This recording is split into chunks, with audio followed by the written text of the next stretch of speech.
July 24, 2024. Ito ang nangyayari dito sa Maynila.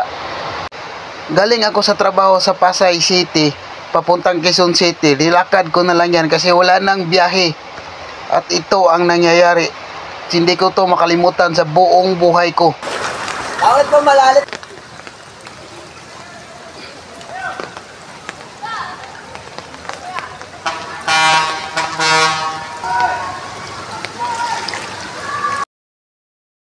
Kaya o extra?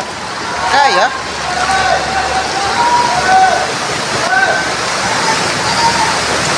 Kaya?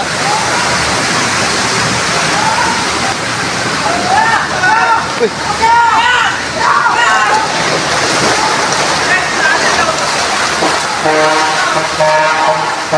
Agak dito ah.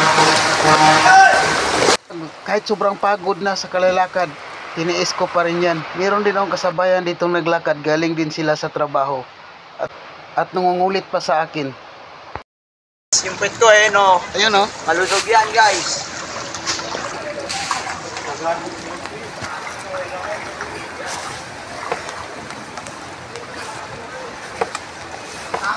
Parang dagat ng Pilipinas.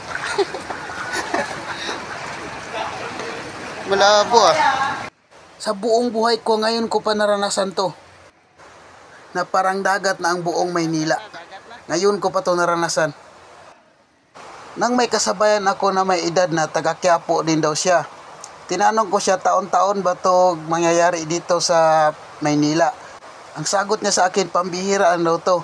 Sa 10 taon, isang bisis lang daw to mangyari dito sa Maynila. Pagdating ko dito sa Blooming Treat Road, wala nang tubig. Papunta na yan sa Delta, papunta na doon sa SM North, wala nang tubig. Ang may tubig mula dyan sa Blooming Treat, papuntang Pasay City. Lakad na lang kami papuntang Bisher Mall para ano, kasi wala talagang bus. Yan o, wala nang tubig. Pasag ka na kasi papuntang Quezon Avenue. Ano pa kasi dito? Blooming Treat. Hanggang dito lang sa Blooming Treat tubig, papuntang Bundia Pasay. Yun lang din. Hanggang dito lang to. God bless. Ingat-ingat kayo lahat yan.